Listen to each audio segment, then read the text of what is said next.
with American songwriter and backstory events, and I am so excited about this interview because I am joined today with Jamie Laddie and Barton Davies of Deering Banjos, the great American banjo sound.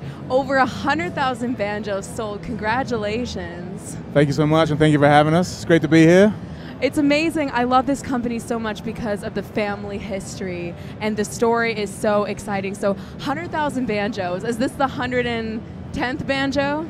I'm going to go with 120-something thousand, something like that, yeah. Amazing. There's a lot more. So we're at the 2018 Summer NAMM show. Can you please tell me about what you guys are promoting at this show? What is there a new release? Absolutely. The Summer NAMM is really important to us to be out here speaking with our dealers, meeting the vendors that we work with all year round. But this year, we're bringing with us the new addition to our Golden Series of banjos. The Golden Series is a kind of a nod to the historic, more iconic banjos, pre-World War II, pre-war banjos.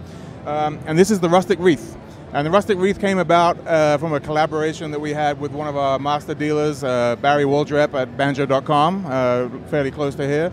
And he wanted to come up with a more affordable version of a more iconic banjo. So what we have with the Rustic Wreath is some very key, more vintage features.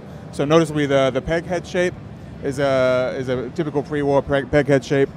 The flange holes here, and then the depth of the resonator is key. As far as tone goes, it offers a bit more bass frequency and is a bit more in keeping with the banjos of old. Yeah. That's amazing. What I think has made Deering Banjos such an iconic staple in the bluegrass country community and other genres. You see El King playing Deering Banjos in the rock world, a lot of pop artists, Mumford & Sons, is because they say it's about making the banjos affordable but also high quality. Can you guys tell me about how you make your banjos? First thing to say on that is that everything we make, from the entry-level Good Time line all the way through to our highly professional banjos, are all made in the USA in our factory in San Diego, California. So we start with a Good Time line. We make it from raw material. We make the majority of the metal parts ourselves. And we really emphasize putting our money on the playability, the tone, and the quality of the components, because particularly on that entry-level line, if you're a beginner, those are the things you don't want to have to worry about. You don't want to have to worry about a tuner slipping or breaking, or the action being so high that you're getting cramps at the end of a half-an-hour practice session. We want them to focus on making the music and a really nice tone that they can take to a practice session or into a band setting very, very easily. That's what we do. Especially for new players, I find when I was looking into buying my first instrument was if you start on something that is hard to play with a lot of cheaper instruments, it can be discouraging. You know, the tone isn't right, but playing on like a higher end instrument, it's just the playability is so much better, which could maybe be the kind of breaking point between a new player. So for aspiring banjo players, I'd like to know what banjo you guys would like to suggest. What I love about your company is the affordability, but also the quality. So you see like a lot of young people with 2018 genres are intertwining. There's a lot of country and pop merging. So what would you suggest to our young players that would like to get into playing banjo? The Good Time.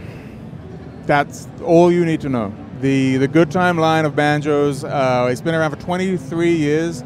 It is the most recommended banjo by banjo teachers because of the quality, because of the playability and the sound. Our neck shapes are the exact same neck profile shapes that we have on the upper line, so the transition when you want to move up is there. We are a banjo company. We are specialists. We've been doing this for 43 years, and we know how to make a banjo at this point. And we do it, I think, very well, and we're very proud of that. So we highly recommend that any new player goes to check out DeeringBanjos.com. Look at the Good Time line especially as an entry-level starting point.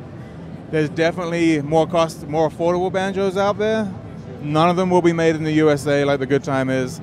None of them will have the tone and the playability, and I'm saying that as an outsider looking in as much as I am as an employee. So. And it's a good time. I mean, the name just says you have to have a good time. You can't not have a good time with a banjo, right? And I must say the Deering company's YouTube is fantastic. They do a lot of tutorials, a lot of interviews with artists, so definitely check out their website and their social media pages.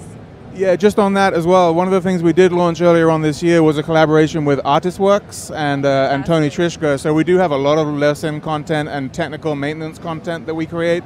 But the Artist Works thing is about 25 or more videos with virtuoso Tony Trishka, and it's really going to help the beginner player overcome a lot of the humps that is fairly typical when learning the banjo. So different roll techniques, finger positions, everything. It's a really good resource. And also the tone of the Deering Banjos is, I think, what players talk about a lot. When you look into the factory, they say they spend a lot of time. If somebody overlooks something, another person is going to overlook it, and another person, and it's usually something that you see in these companies that come from, you know, a history and a family history. It is owned by Greg Deering, right, and his wife. So do you think that changes the playability a little bit, you know, with the community and the family aspect of the company? Absolutely, and I think that kind of ties back into the idea that we are a banjo company, and we have to remember the whole reason we exist right now is because Greg was an aspiring banjo player and wanted an affordable banjo that he could play and that sounded good, and he could never afford one. That basically set the foundation for the company, and that's what we always strive to do for our customers. As far as you touched on the production side, my feeling is, and I think everyone there is that everybody is quality control, right? From the first cut of the wood through to the final product going into a case, everybody double checks, triple checks, so that it goes through in a real nice way and then comes out to be the product that we have here at the booth and in all the stores around the country. Amazing. Well, thank you so much for speaking with us today. So very welcome. Can we hear some banjo? Play some banjo? Love to hear some banjo. All right. This is Barton Davies playing the brand new banjo. This is the Rustic Wreath.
That was Barton Davies live at the 2018 Summer NAMM show on American Songwriter. Thank you guys so much for joining us today. They're going to be at the NAMM show for the rest of the week. Where can people find you at the NAMM show? The NAMM show, we're at booth 1100, just by the main entrance there, and online we're at deeringbanjos.com. And thank you so much for having us. Go follow their Instagram, their YouTube. It's fantastic. Thank you so much for joining us today. It was an honor. Thank you. My pleasure. Thank you.